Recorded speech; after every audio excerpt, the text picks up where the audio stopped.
je vais essayer de vous exposer de façon la plus claire possible les modalités de travail et de réflexion des analystes financiers. Alors la SFAF, qui est notre association, la Société française des analystes financiers, regroupe environ 1600 membres. Et dans ces 1600 membres, nous avons à la fois des membres qui travaillent pour les investisseurs, des analystes, des gérants, et des membres qui travaillent pour les émetteurs, en général des entreprises, qui sont des professionnels de l'investissement. Donc ça résume, je pense, assez bien le rôle de la SFAF, c'est d'occuper une position intermédiaire entre les émetteurs et les investisseurs. Et nous sommes une association de personnes physiques, donc chacun adhère en son nom propre. Et ça permet d'avoir une discussion non partisane, d'échanger sur des thèmes et réellement de jouer ce rôle de pont et d'intermédiaire entre des offreurs de capitaux et des demandeurs de capitaux. Alors dans cette offre, dans ce marché des capitaux, les professionnels utilisent évidemment comme matière première énormément d'informations comptables. Et donc sur les sujets comptables, les investisseurs sont, dans la définition du cadre conceptuel de l'IASB, les premiers intéressés. C'est pour eux que les comptes sont faits. Et effectivement, les comptes nous servent bien. Alors, il ne faut pas aller trop loin. La partie financière ou la partie purement comptable représente une partie, mais une partie seulement des éléments qu'un analyste ou un investisseur va utiliser pour se forger une opinion sur la société, pour se faire une opinion sur les flux financiers futurs, etc., etc. Donc c'est très important d'avoir les comptes et d'avoir des comptes. Pour nous, le vocable, les deux caractéristiques qui sont les plus importantes, c'est deux qualités et qui permettent de faire des comparaisons. Donc ce sont vraiment les deux points sur lesquels nous sommes très très attentifs. Et dans cette évolution de l'information comptable, de l'information financière, nous essayons à chaque fois que c'est possible d'exprimer des points de vue. Donc nous avons au sein de la SFAF une commission comptable qui se réunit tous les mois, qui est animée par Bertrand Allard et Jacques de Grelin. Et cette commission émet des points de vue, répond à des consultations et essaye d'organiser le dialogue à l'intérieur de notre association sur les sujets comptables. Alors avant peut-être d'entrer dans les sujets comptables proprement dit, il faut bien voir la façon dont un analyste travaille. Il utilise avant tout, alors c'est d'autant plus vrai pour des analystes qui travaillent sur des actions sur côté broker, ce qu'on appelle sell side, parce que le jour de publication des résultats, il faut très très rapidement pouvoir émettre une opinion sur la performance de l'entreprise. Et émettre cette opinion veut dire regarder principalement le compte de résultat. Dans la vision de l'IASB, tous les états financiers ont la même importance. On a accusé un petit peu l'IASB, il me semble à tort, d'accorder trop d'importance au bilan, mais au minimum, chaque état est important. Pour nous, le compte de résultat est vraiment la chose la plus importante. Et c'est d'abord cela qu'on regarde pour faire des prévisions de flux. On regarde aussi, dans un deuxième temps, le bilan et le tableau des flux. Mais contrairement à ce que suggèrent beaucoup d'études académiques ou ce que probablement auraient envie de dire beaucoup d'académiques, ce n'est pas le tableau de flux de trésorerie qui est notre premier outil immédiat. C'est vraiment le compte de résultat. Alors, ça veut dire que dans ce compte de résultat, on va l'utiliser, mais on n'utilise pas que ça. On utilise de plus en plus de l'information extra-financière, puisqu'on regarde la qualité de l'information comptable, mais la qualité de la performance de l'entreprise. Et bien sûr, alors les problèmes, les démêlés de Volkswagen sont là pour montrer que l'information comptable, ce n'est pas toute l'information, hein, il faut aussi regarder d'autres choses, s'il fallait s'en rappeler à un moment donné. Mais cette information, elle est importante, on l'utilise pour faire des prévisions, et donc on a besoin de la retraiter pour faire des différences entre la performance qui est une performance, on va dire, fondamentale, récurrente, sous-jacente, et la performance qui est la performance publiée. Et à l'intérieur du compte de résultat, tous les euros ne valent pas la même chose, puisque finalement, une partie du rôle de l'analyste, c'est d'émettre une recommandation ou d'émettre un guide sur une politique d'investissement. Et donc là-dessus, c'est mieux de savoir si un résultat est totalement exceptionnel ou si c'est un résultat récurrent qu'on peut projeter dans le futur. Donc de ce point de vue-là, la comptabilité ne permet pas de répondre à ces questions. Dans le cadre de l'IASB, il n'y a pas de différence entre un euro exceptionnel et un euro normal, on va dire. Donc tous les euros se ressemblent. Or, pour un analyste, pour un investisseur, tous les euros ne se ressemblent pas. Alors, une fois posé ce cadre-là, on utilise énormément d'ingrédients comptables. Mais c'est peut-être un tiers, un quart de notre ration alimentaire pour produire des opinions. Alors la situation peut être un petit peu différente pour des analystes qui sont moins liés directement aux actions à très très court terme, où il faut avoir des réactions à très court terme. Vous pouvez avoir des analystes de crédit, des analystes quantitatifs. On a toute une série d'analystes dans notre population qui ne sont pas des analystes sell-side et qui vont peut-être prendre plus le temps de regarder l'information financière. Alors de ce point de vue-là, on peut dire que les chantiers, notre opinion sur les chantiers en cours, c'est qu'il y a eu pas mal de progrès dans les réformes proposées ou initiées par l'IASB, mais il y a aussi toutes les réformes qui sont poussées par les autorités de marché. Il y a le normalisateur comptable, qui est bien sûr qui dicte les principes et qui regarde leur mise en application avec l'IFRIC, mais il y a aussi toutes les autorités de marché, donc l'AMF, l'ESMA, etc. Et de ce point de vue-là, on trouve que l'AMF a fait un gros effort, ou est en train de faire un gros effort pour simplifier la partie annexe des comptes qui était devenue très lourde. Et c'est une critique qu'on a sur toute l'information financière et comptable avec la crise, mais ça avait commencé dès les années 2000 avec les crises post-Enron, WorldCom, Parmalat, en se disant finalement l'écart d'information entre les insiders et les outsiders, entre l'entreprise et les investisseurs est trop fort et il faut donner de plus en plus d'informations. Donc ça doit faire une dizaine d'années qu'il y a chaque année un rapport qui insiste sur le fait que les rapports annuels, la documentation est devenue trop lourde, qu'on a mis trop de sections sur les risques de façon légale, juridique, et qu'on perd de vue ce que fait l'entreprise, quelle est sa valeur ajoutée, quel est son modèle. On perd de vue l'entreprise en se protégeant derrière des checklists très impressionnantes. De ce point de vue-là, le travail qui est fait par l'AMF pour dire il faut simplifier les annexes, il faut les rendre plus lisibles, travail que l'ESMA partage, vision en tout cas que l'ESMA partage, c'est quelque chose de bien. Quand vous regardez le rapport annuel de Valeo, de Orange, de Danone aujourd'hui, vous avez quelque chose qui est déjà bien mieux.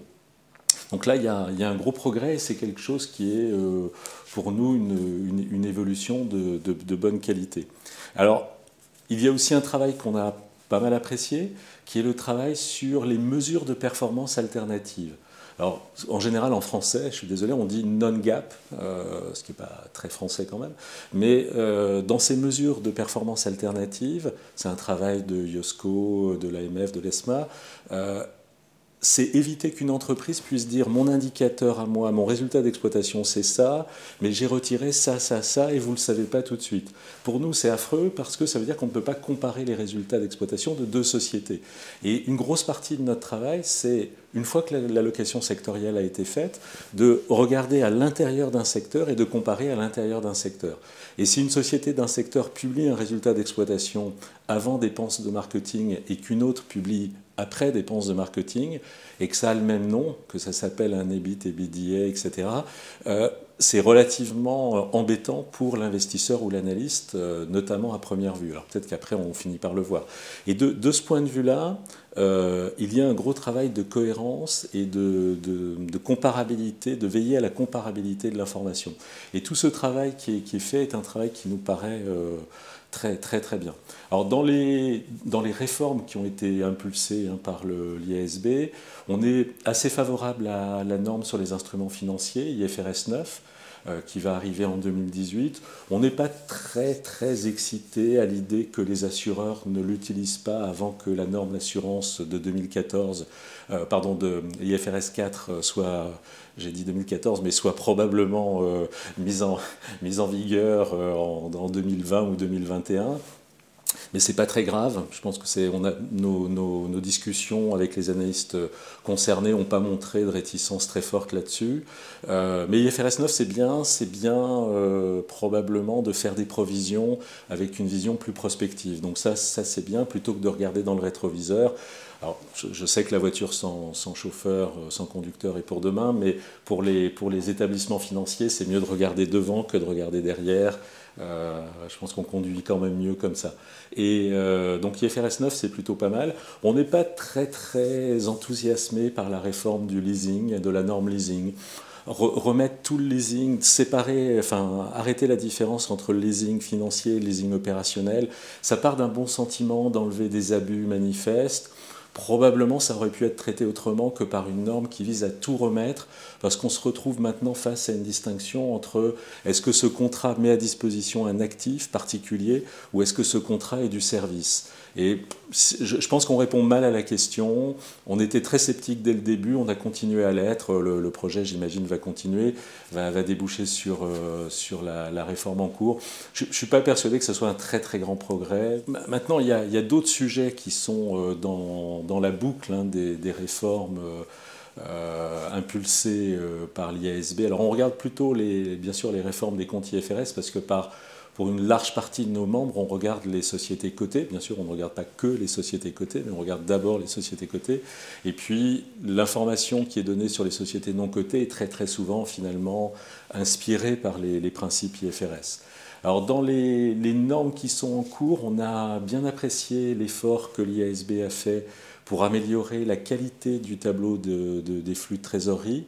Il y a une réforme d'IAS 7 qui permet d'avoir une bien meilleure vision de ce qu'est la dette, l'évolution de la dette d'une société, notamment quand il y a des acquisitions. C'est une toute petite réforme, mais elle est très efficace sur ce point-là et on est très pour. Dans la réforme, alors l'IASB a ressorti un grand projet qui paraît très logique, qui est de dire avant d'améliorer, de changer les choses norme par norme, ce serait bien de remettre la structure des normes, de mettre les murs, un toit et d'avoir un cadre conceptuel qui marche bien et qui soit cohérent.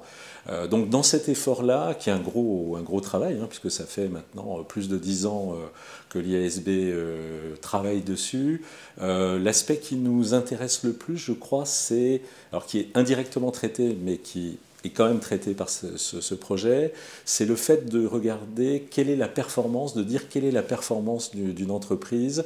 Et ce côté performance revient à poser la question de l'utilité de la séparation du compte de résultat entre un compte de résultat qui boucle sur un résultat net auquel on est très attaché, et après avoir un compte qui boucle sur les variations du bilan, alors qu'on utilise, qu'on appelle d'après le norme, la terminologie anglaise OCI, Other Comprehensive Income, et cette OCI, on l'utilise relativement peu. On est en train de faire une étude qui va sortir avant la fin de l'année sur une soixantaine ou un petit peu plus de groupes européens pour voir quel est l'apport d'information de ces données d'OCI à l'analyse de la performance d'une société.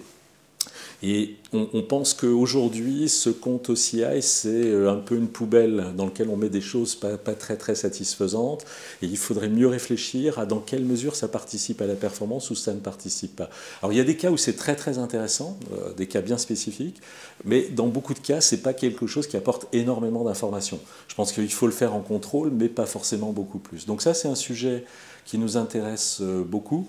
Et puis, on a deux sujets sur lesquels on est toujours très peu satisfait des normes comptables, qui sont IFRS 8, l'information par segment, où le principe est de prendre l'information suivie par le management et de donner des indicateurs de performance selon la vision du management.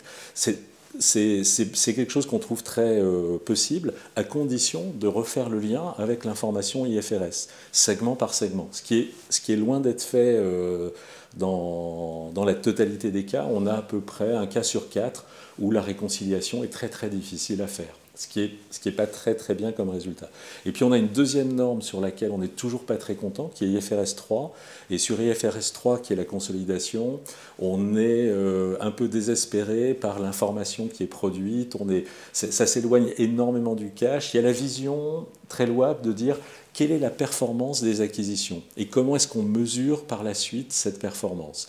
Mais on n'est pas très satisfait de la norme telle qu'elle est aujourd'hui. Donc on espère que, avec les nouvelles dispositions de l'IASB qui a mis en place un groupe qui travaille avec les investisseurs, avec Fred Nieto, Barbara Davidson, on espère que la mise en place de ce groupe permet de créer un cadre de travail beaucoup plus aisé, beaucoup plus facile, mais on espère qu'avec ce groupe-là, on pourra avoir un dialogue un petit peu plus fructueux avec l'IASB et revenir sur le point d'importance que peuvent avoir les besoins des analystes, des investisseurs. Et ce point d'importance est que finalement les besoins des investisseurs soient encore mieux intégrés dans la fabrication des comptes, même si des progrès significatifs ont été faits.